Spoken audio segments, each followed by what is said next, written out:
Numbers are thrown out all the time. Are they proof of some truth or just fluff that bluffs us? These statistics, they need some serious looking into. And that's what I'll do.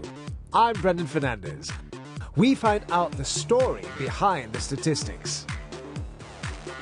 Because some numbers are just worth figuring out.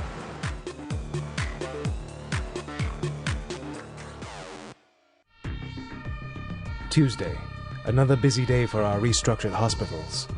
Most are running at close to full capacity. If a major emergency should happen, there might be little room for sudden influxes of patients in these hospitals. To cope with the bed crunch, 2,200 more beds will be added in the next 7 years. That's a 30% increase. But this is not an episode about old beds or new.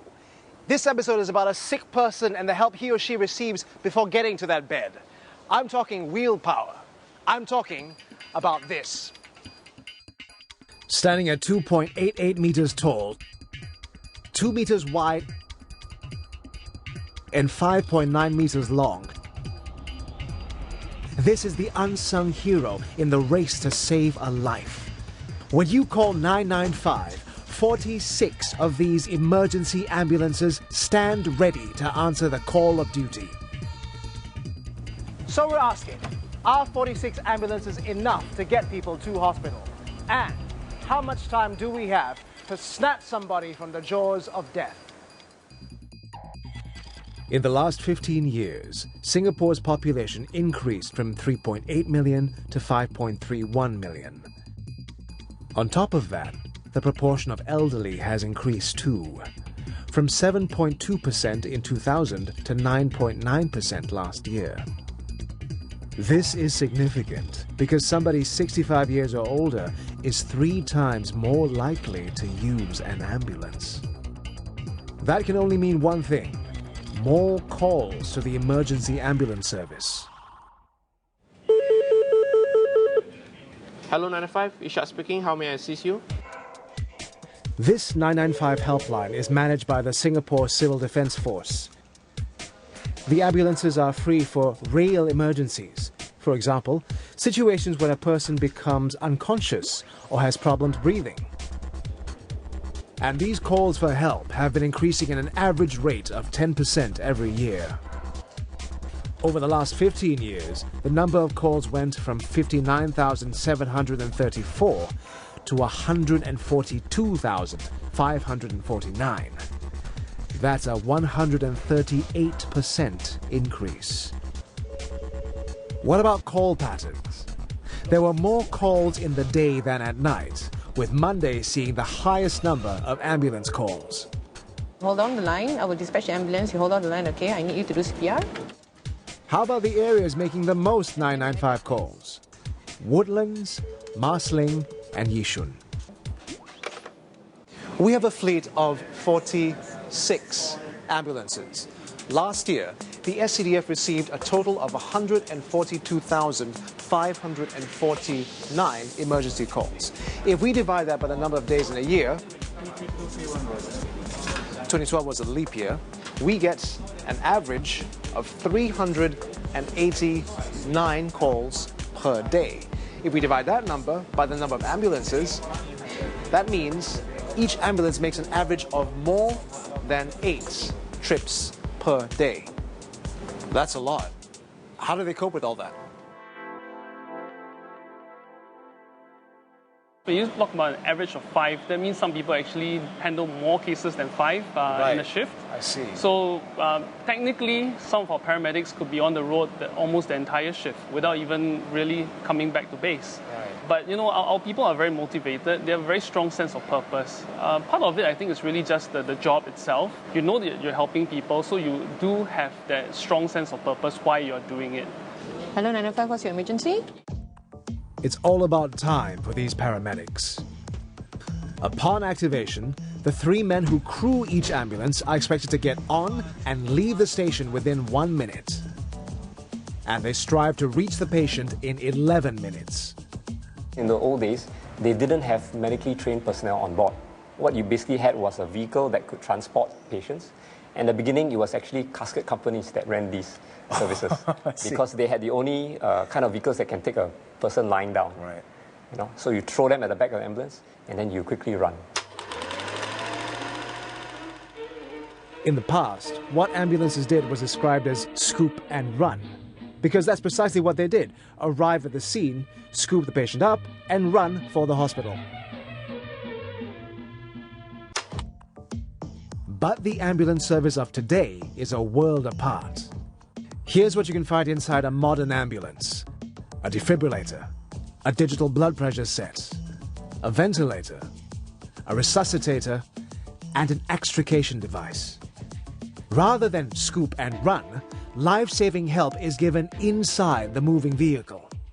This is the defibrillator, and what it does is that it is used in cardiac arrest as well as patients with acute heart conditions. And these are the things that you connect. That's right. So, you know, for a patient with a heart attack, you know, we are able to perform a 12-lead ECG, and we can actually see what's going on in the patient's heart.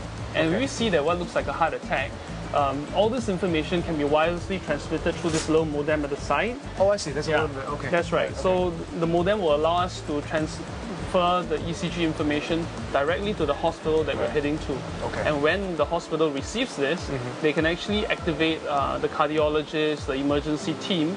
So basically just cutting down the time that was previously used just in transit. That's right. So rather than, you know, doing this sequentially, you do this in parallel. Right. You know, so while you're going there, they're already setting up, and once the patient hits the door, immediately all these things are already done, are halfway in motion. Right. So that's why the time actually gets shortened significantly. But it also seems possible that the paramedic team can try to do too much. August 1997, Paris. Princess Diana was found alive after a serious car accident. The French Emergency Medical Service spent an hour on site trying to stabilize her blood pressure and restarted her heart after a cardiac arrest.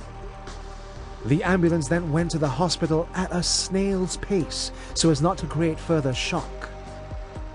But Princess Diana was dying from an internal hemorrhage. She needed an operation inside a hospital to save her life. It took 1 hour, 45 minutes for her to reach the A&E department. 10 minutes later, her heart stopped for good. When balancing giving care on site and timely delivery to the hospital, time is of the essence. Especially when some of Singapore's top killers can strike in that narrow margin.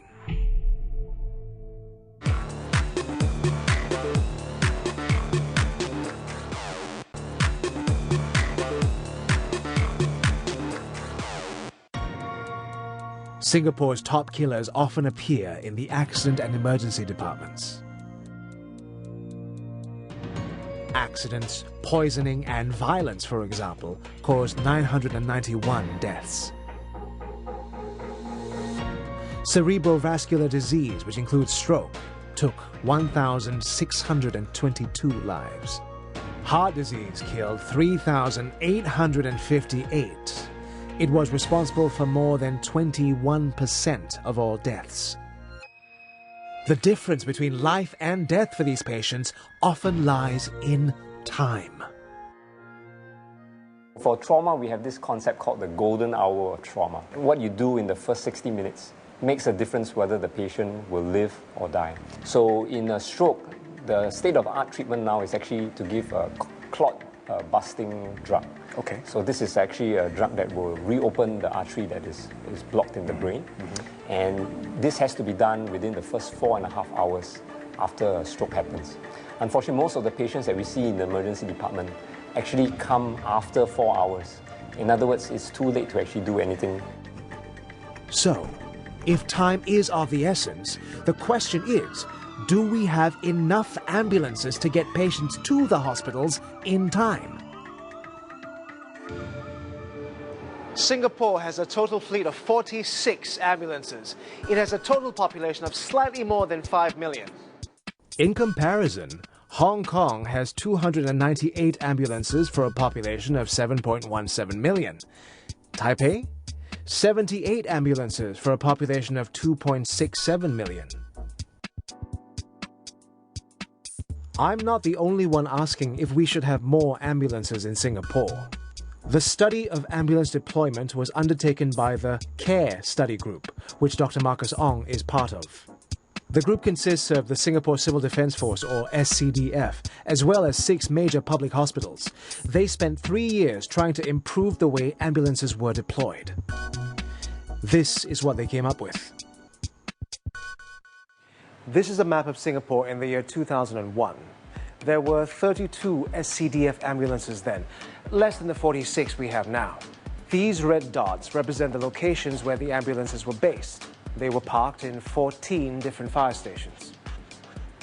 These circles radiating out from the red dots show all the locations each ambulance could reach within 10 minutes. 10 minutes was used as a benchmark. That was the time paramedics had to reach a cardiac arrest patient to have a realistic chance of saving him. As you can see, there were areas lying outside of that 10-minute range, areas like Changi, here. The team involved in the study then looked for other points of deployment. So in 2004, the coverage of Singapore by SCDF ambulances looked like this. You can see a vast improvement. By 2004, ambulances could be deployed from 32 fire stations and fire posts. We know what a fire station is. A fire post, on the other hand, could be located in community centres and HDB blocks, so ambulances could be based closer to those who need them. Here's what's really interesting. This increase in coverage in 2004 was achieved with the exact same number of ambulances we had in 2001, 32. This is what made the difference. I have here the mean response times, the number of fire stations and fire posts, and the duration of the study. The number of fire stations and fire posts went up from 14 to 32. The response times, however, went up and down over those same 3 years. Trial and error were needed to uncover the most efficient method of deployment. Where were the 995 calls coming from? Was there space for a fire post there? Resources were moved to meet demand. 3 years.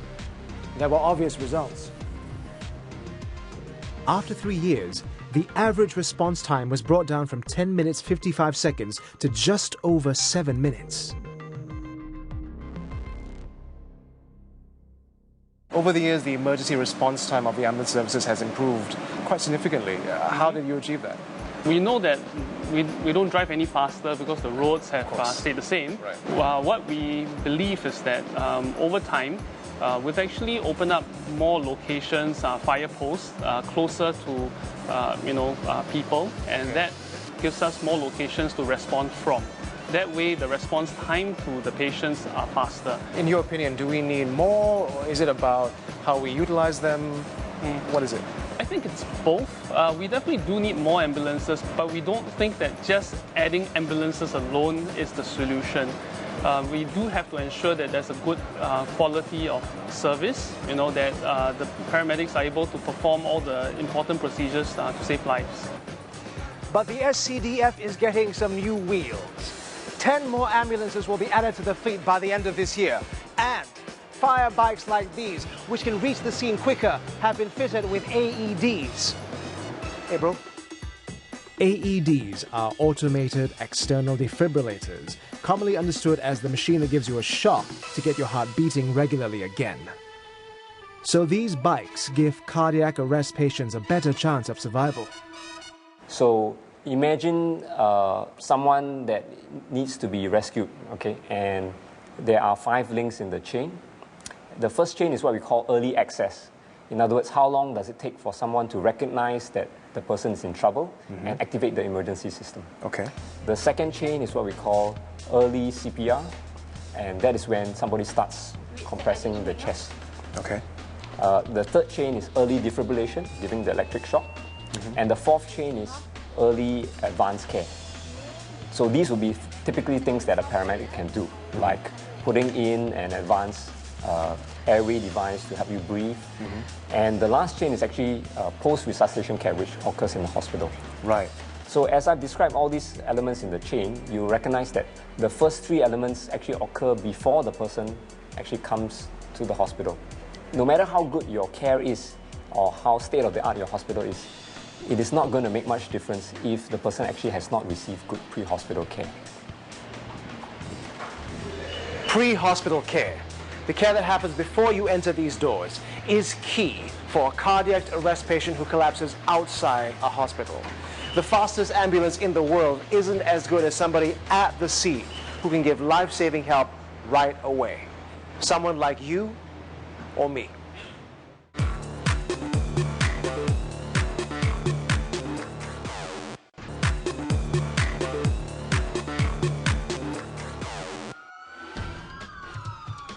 Those in the field of emergency medicine have sayings like, time is heart muscle, or time is brain function.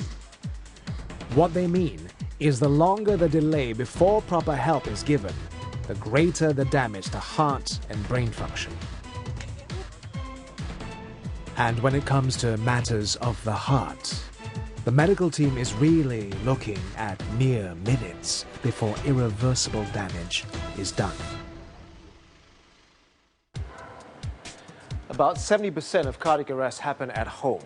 Since most of us live in flats, the location is likely to be a high-rise environment. We'll start right here, at the point of patient collapse. Assuming there's someone at home who saw the collapse, this person takes an average of 10 minutes 36 seconds before calling an ambulance. Why the delay?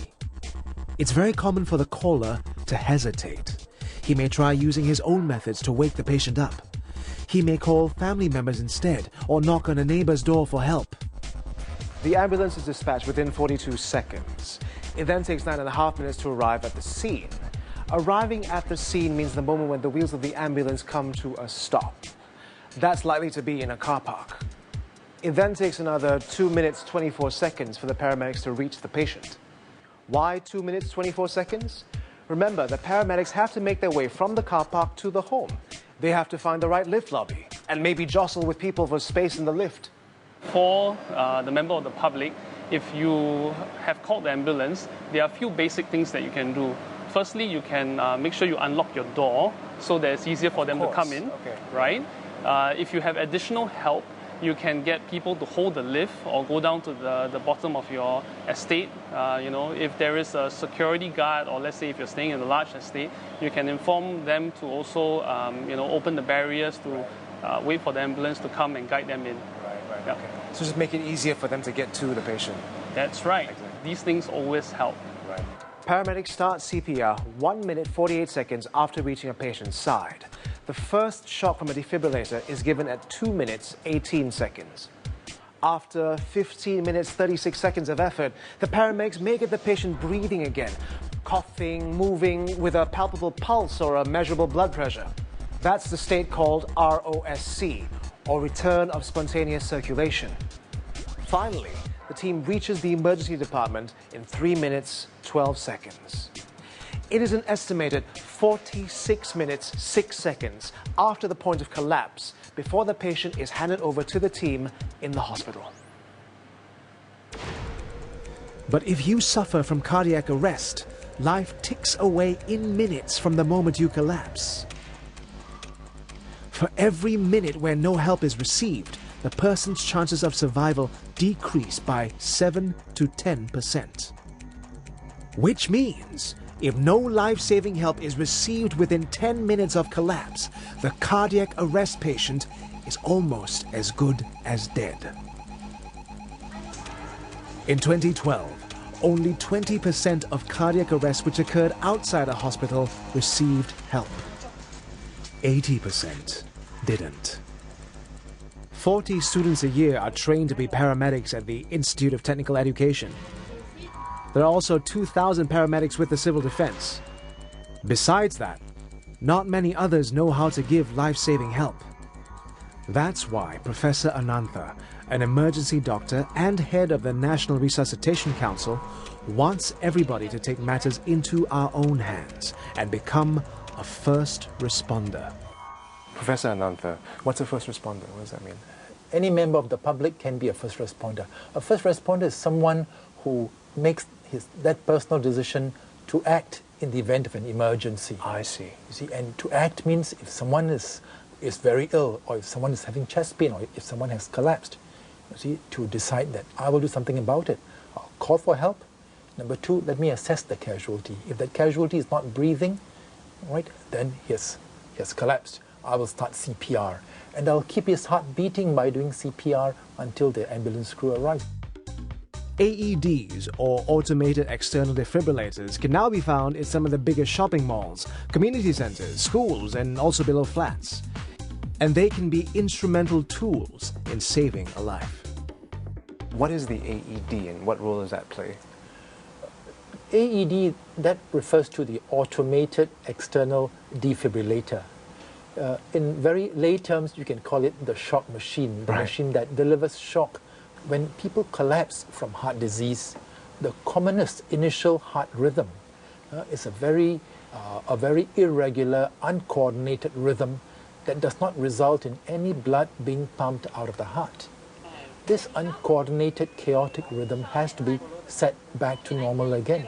And that can only be done by providing the shock so that the heart can restart itself. As our population grows bigger and grows older, pre-hospital emergency care, the care you receive before reaching hospital, is more important than ever. Our ambulances are getting more advanced. We need more medical experts. But crucially, we also need more first responders in the community, because you can never tell when you or I will need to know how to save a life.